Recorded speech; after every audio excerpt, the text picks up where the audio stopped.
morning, Vande Matram, welcome all of you. So today we are venturing into greater mind. We must know the secrets of the overmind, secrets of the greater mind, and we will read, of course, in the course of SAVITRI summarization, book 2, Canto 11, the kingdoms and godheads of the greater mind. It is a big one. It is an interesting one. We must go into the venture of the Asapati or Sri Aurobindo into the kingdoms and godheads of the greater mind. So, venturing into the greater mind, here we will read the kingdoms and godheads of the greater mind. Couple of lines we will try to recite, and then we will go for the summarization, because this is the topic. This is the of course session for Savitri summarization. There sees the limits of the laboring power. Very interesting in the very first line Sri Aurobindo course. There sees the limits of laboring power, but the being and creation sees not there.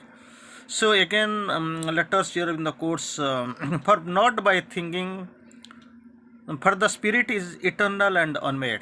About the spirit, for the spirit is eternal and unmade, and not by thinking was its greatness born. And not by thinking can its knowledge come, because the spirit is eternal and unmade. It moves where no thought is nor any form. Its feet are steadied upon finite things. Its wings dare to cross the infinity. So this is the characteristic and magnificence, magnanimity of the spirit.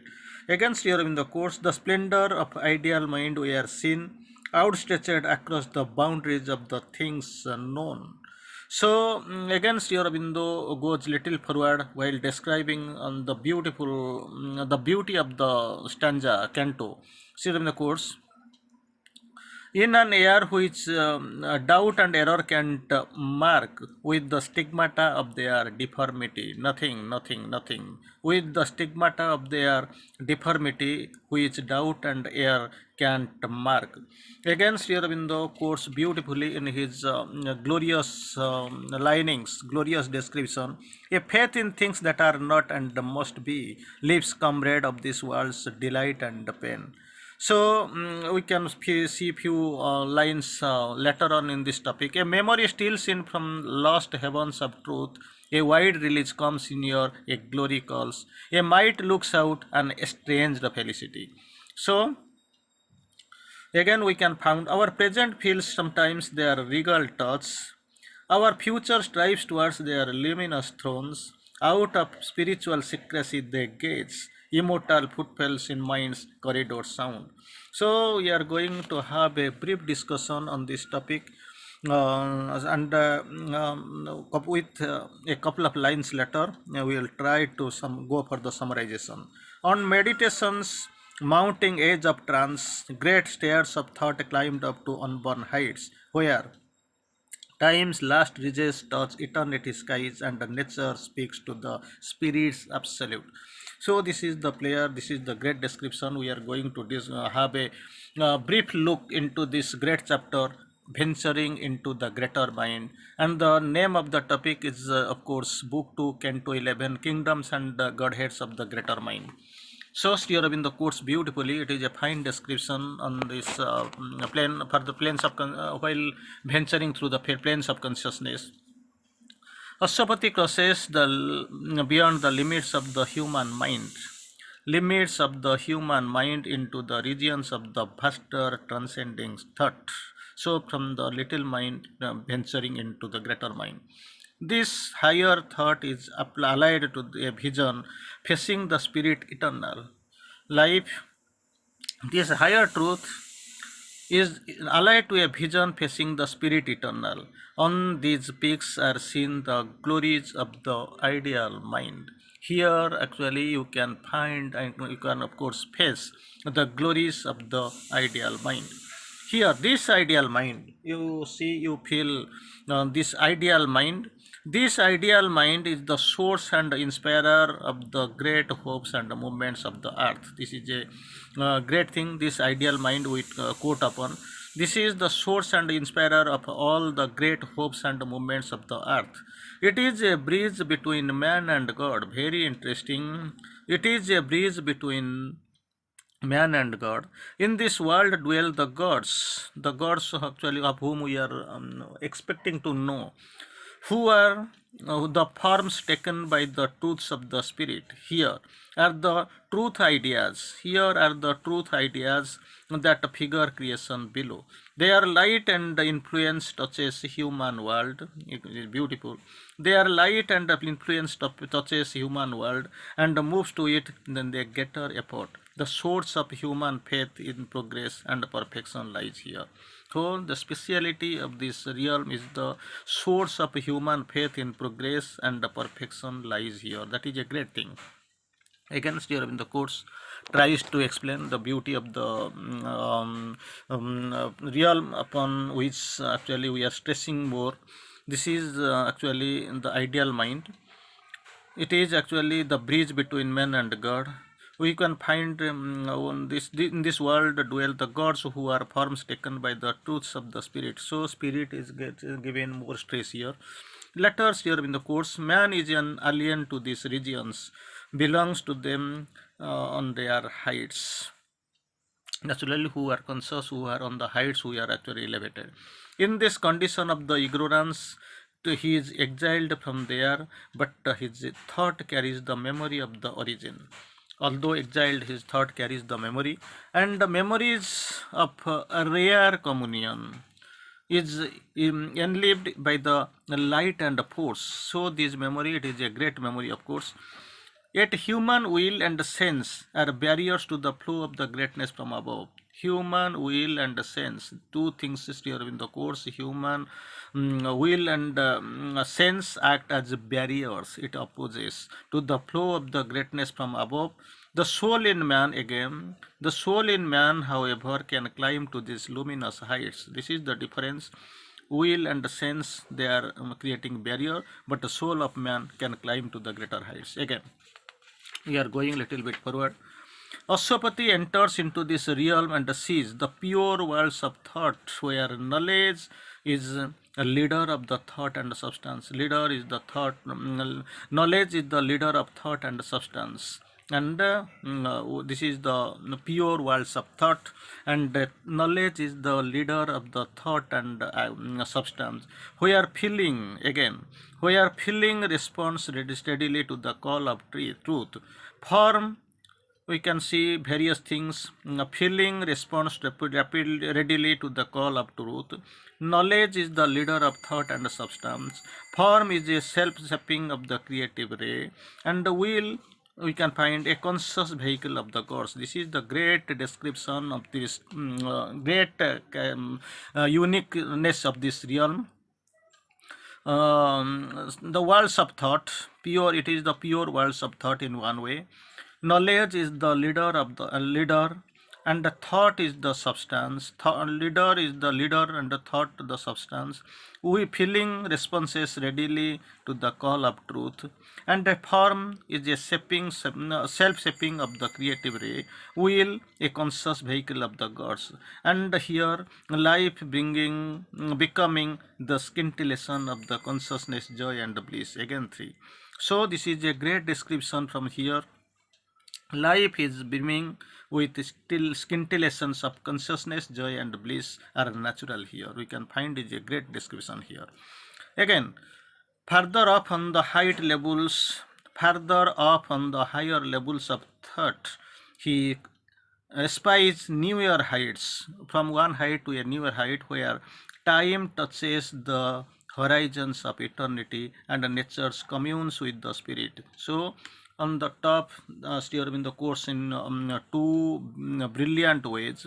One, time touches the horizons of eternity and nature communes with the spirit. Then the ascent is through the triple realms of thought. Number 1, triple realms. We can get a greater description on triple realms. So it is described here. Number 1, first level is close and similar to the human mind. Normally what we see, they are neither too high nor too broad. for human effort. The guardians of this world intercede with the creative visions above and the cast of immensities of thought into life. They are interpreters between man's mind and the gods. So this character is first level. Three levels we can find. First level, close and similar to the human mind as usual we feel. Neither too high nor too broad for human effort. The guardians of this world intercede with the creative visions above and cast their immensities of thought into life. So these guardians actually they are very much helpful, needful to the world. So they are interceptor between man's mind and God. They are masters of the world time. They are actually masters of the world time, engineers of the world bliss. They form matter by the hidden states of mind. They measure the world's space. They give finite shape to the infinity things, form to the formless. So that is the creator. They are actually, it is in way, they are actually great ways they are helping the world. They gave finite shape to the infinity and things, form to the formlessness. Again, but they impose a law, pygmy law, what you say, on every moment, impose a law to every moment and turn the step into the links of the chain of necessity. They deprive idea of the plastic infinity and make it fit to the worked out design. The knowledge they erect in a haunted and bounded and perishable. They seek to tie down the fire and spontaneous movement to the one into the determined time, space, and the law. It is their work. So above the belt. So what is happening? Actually, we can find guardians of the world, what they did, masters of world time, engineers of the world bliss. May they form matter by the hidden states of mind, measure the world space. Actually, they give finite shape to the infinity, form to the formless. They impose a law on every moment and turn every step into the link of the chain of necessity. Deprive the idea of the plastic infinity and make fit for the work to design. So these are the work of their own law. So again comes, we can find above this belt opens the another range. So these beings have wider sight and shine with the light of the liberating knowledge within. So these beings actually they are wider, they have a wider sight and shine with the light of a liberating knowledge within. Their thought is a vision, not conception. They penetrate into the occult mind of the creative power, formulate their discoveries in terms of symbol, design of a line and a number and a cosmic law. So you can find a lot of mathematics and mathematical description in this chapter. Now we'll try to quote one or two. But they try to structure the free rhythms of the infinity consciousness into the logic of the finite thoughts. So infinity into the finite, they actually this infinity consciousness, they actually try to structure the free rhythms of the infinity consciousness into the logic of the finite thought, and by doing so they construct a calculus of destiny. You can already, I have told, you will find a lot of mathematics here to measure the immeasurable. As a result, they lost in detail and miss the whole. Find the fragment and little thing but miss the whole. That is the problem with them. The unknowable retains its secrecy from them. So these are the great mathematical calculation, mathematical formulas we can find here. Anyway, we'll go for quoting few lines from Sri Aurobindo. Man grown an image on the face of God and objects of the fine coin of beauty's rain.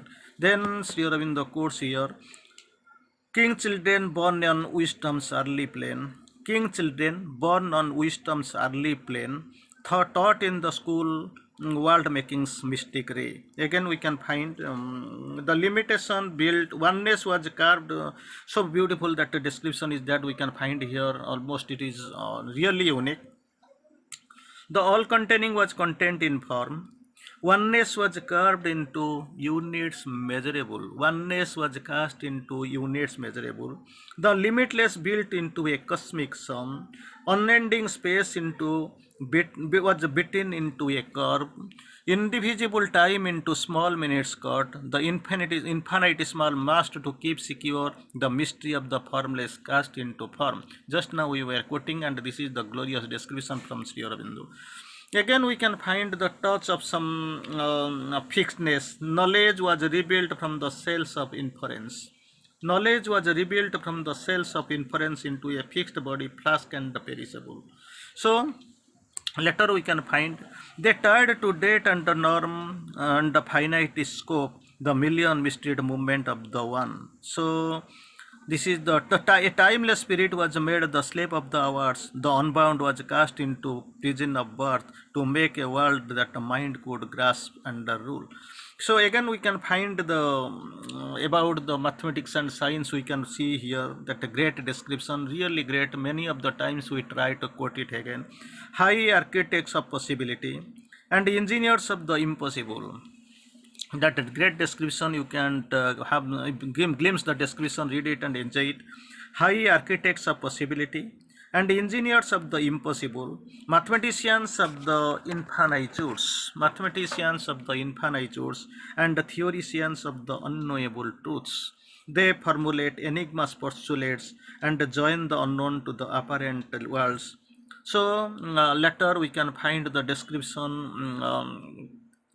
They framed the Kabbalah of the cosmic law, the balancing line discovered lines technique. So this is the tracing the curve of transcendent power. Later we can find a wisdom read their mind to themselves unknown.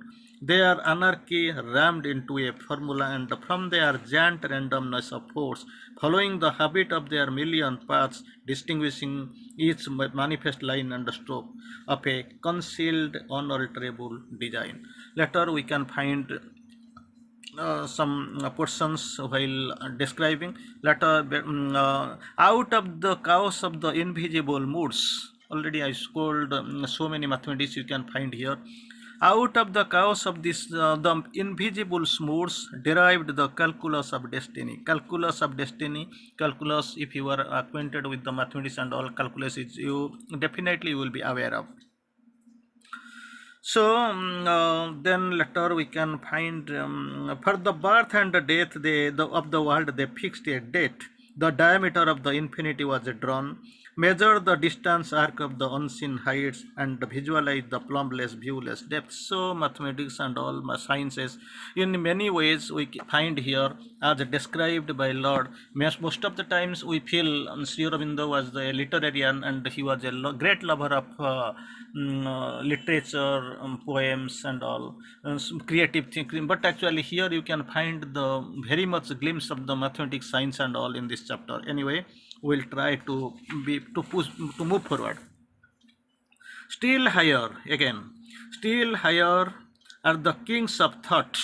Still higher kings of thought, all seeing gaze is embraces time and space. It is actually embracing time and space. They hold and transmit to earth and heaven the imperative of the creator self. There is an all-ruling consciousness. There is really we can find an all-ruling consciousness. Again, Sri Aurobindo moves little bit forward in describing what really it is having. So, the cosmos is indeed no accident in time. The cosmos, we find it is a brute mechanical accident. The worlds have been created. This is the Big Bang theory, and Sri Aurobindo of course quoted many times the principles of theory and all. The cosmos is indeed no accident in time. It is guided and led by the truth wisdom. Don't think it is an accident in time. It is really guided and led by the truth wisdom.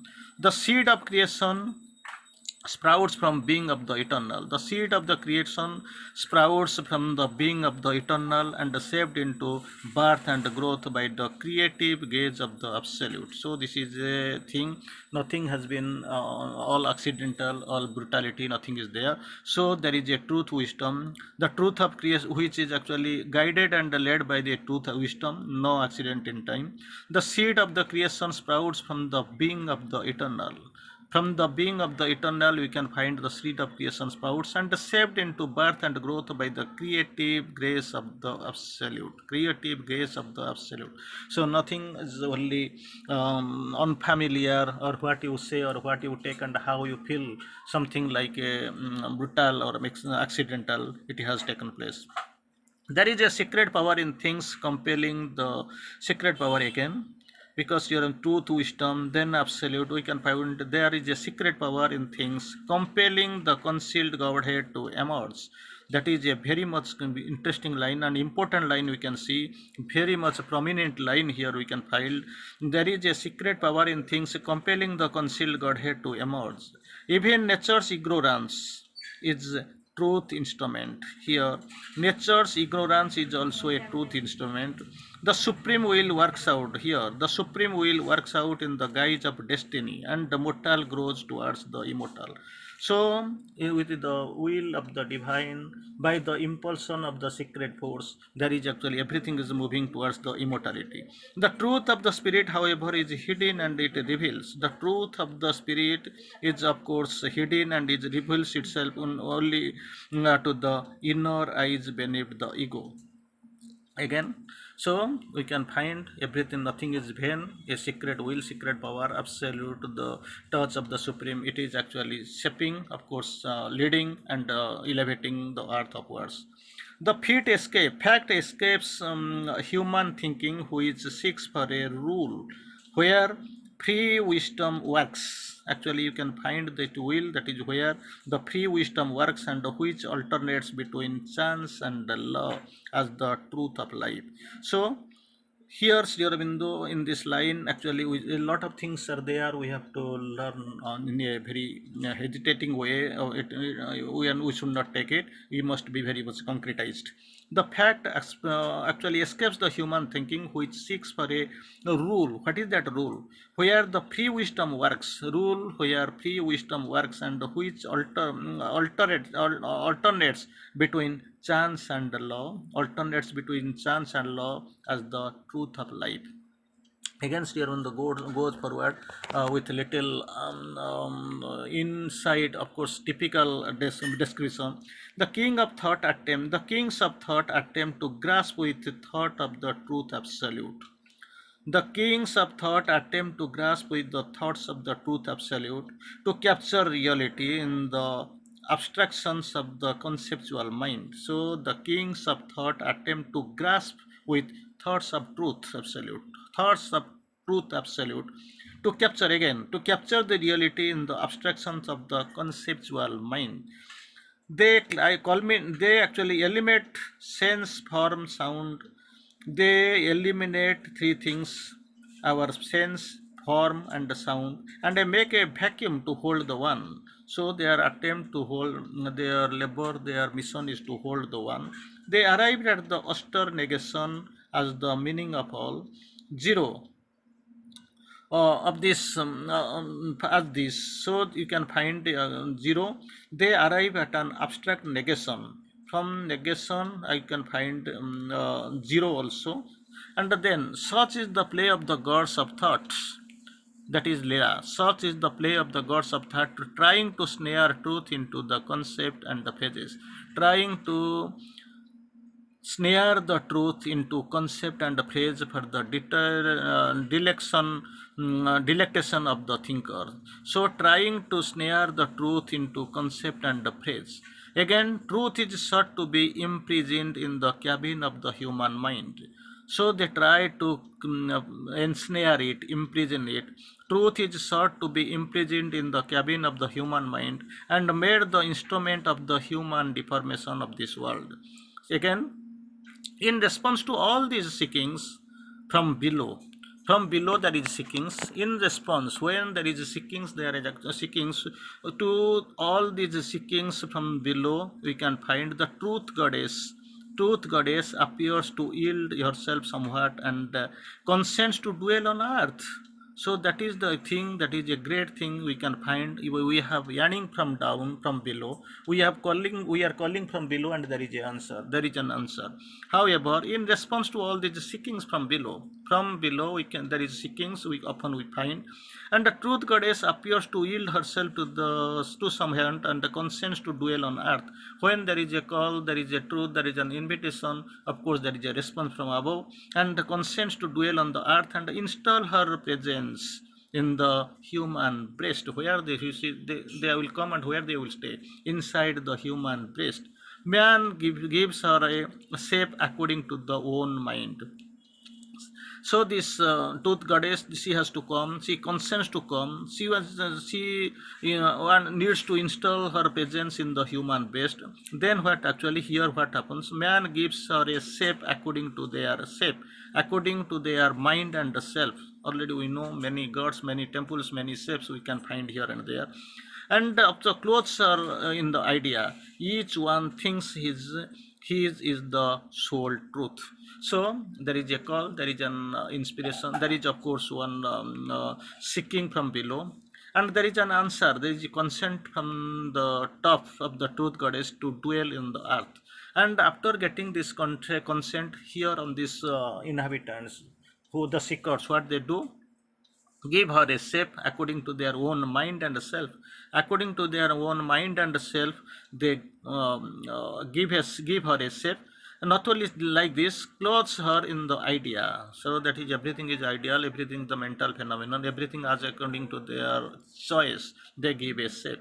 Each one thinks his is the sole truth. That is the lacuna, that is the problem we here we can find everywhere. They feel everything it is their sole truth. Again, coming to the before coming to the final version, now let us take a few lines as quoted by Sri Aurobindo. Very interesting lines we'll try to quote here. Sri Aurobindo quotes truths they could. So here, all was quest by number, name and form. Nothing was left untold, incalculable. Again, here in the coast, highest was to them incalculable. Truths they could find to and hold, but not the one truth. Many truths, and the highest was to them was unknowable. By knowing too much, they missed the whole to be known. By knowing too much, they missed the whole thing, the truth that was to be known. Of course, they missed in that way. Against here in the courts, the great all-ruling consciousness is there, and the mind unwitting serves a higher power. Here in the courts, the cosmos is no accident in time. Just we are reading. There is a meaning in its play of chance. There is a freedom in its face of fate. A wisdom knows and guides the mystery world. A truth gets shapes its beings and events. A word self-born upon creation's heights. So it has been formulated, it has been shaped by the humans. Again, even nature's ignorance is truth's instrument. Already we have seen, we have discussed, even nature's ignorance is a truth's instrument. It is with this instrument actually truth is working on it. Our struggling ego can't change her course. Here in the again quotes, yet is it a conscious power that moves in us. Later we can go forward little bit, because really our purpose is to find out the gist. For nothing more was left to think or know. In a spiritual zero it sat throned. Already we have discussed the zero and took its vast silence for the ineffable. Again we can go, this was the play of bright gods of thought, attracting into time the timeless light, attracting into time the timeless light, imprisoning eternity in the hours. This they have planned to snare the feet of truth. So this is the pre-planning and it is done. So again, still in the quotes, she now is his and must live for him alone. She has invaded him with her sudden bliss, an exhaustless marble in his happy clasp, an allurement, a caught ravishing miracle. Her now he claims, after long pursuit, the one joy of his body and his soul. Towards the of course concluding portion, we can find here that a description which is really a new beginning flowers in word and love. A new charm brings back the old extreme delight. He is lost in her, she is his heaven here. Again, her greatness, she has suffered to be pressed into the little cabin of the idea. the closed room of a lonely thinker's grasp. So, a single splendor caught from her glory seems the one true light, her being's glowing whole. And in the, of course, in the final structure of the description we can find, in our hypnosis by the luminous point, we see not what small figure of her we hold. In the hypnosis by one luminous point, we see not what small figure of her we hold. We feel not her inspiring boundlessness. We share not her immortal liberty. Thus is divine for a while with seer and says. For still the human limits the divine. So there another couple of lines. This beautiful that glorious descriptions are there. Before going, we'll try to read a thing because time is of course knocking at the door. We are going for the concluding section of our discussion here, summarization. The fact remains that the eternal truth cannot be seized by thought or by word. We try, we plan, we try to actually devalue and catch the truth and of course limit it by our own thoughts and ideas. But really, the truest truth is that eternal truth can't be seized by thought or word. The world itself lives in the ray of the truth sun. The world itself lives by the, of course, ray of the truth sun, which can't be imprisoned within the walls of thought of man. So it is free, it is divergent, it is great, it is vast. However high the thoughts, against Sri Aurobindo close, however high the thought is still inadequate. Thought has to yield to the vision and surrender. Again, thought has to yield to the vision and surrender to the supreme truth. Only then that will the unmanifest reflect himself in the living glass and the still mind. So this is the great characteristic. This is the great thing we are going to look upon and of course visualize here in a very determinate way, very luminous way. So only three, four lines we are going to quote. Sri Aurobindo quotes, for truth is wider, greater than her forms. For truth is wider, greater than its forms. A thousand icons they have made of her, and find her in the idols they adore. But she remains herself and infinity. That is the greatness. Whatever you do, whatever you plan, however you carry out, check out your plans, whatsoever form you give. But thing is that you can't bind the truth in a single point, or you can't claim that it is your sole truth, because she remains herself and infinity. Thank you. So this is the great topic, great discussion. We must try to close it here. Vande Mataram.